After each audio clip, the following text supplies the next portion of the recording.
she was the last one to see this light. 40 years ago, she turned away, and the doors closed behind her.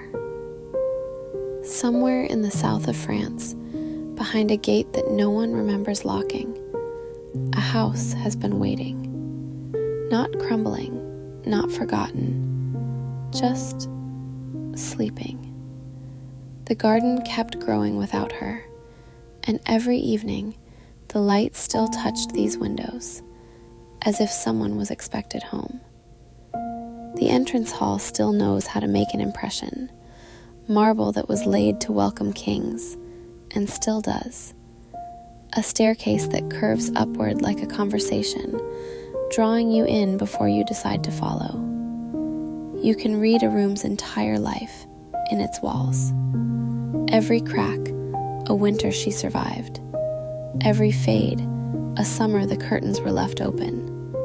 Layer upon layer of someone's most beautiful life. The library kept its books, as if someone would come back to finish a chapter.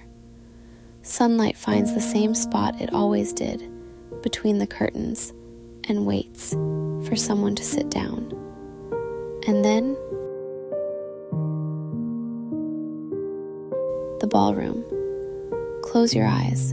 You can almost hear it, 1,000 footsteps worn into the grain. This floor remembers every dance, every first step towards someone across the room.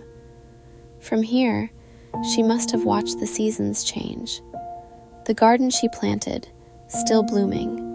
The roses reached higher every year, as if they were looking for her.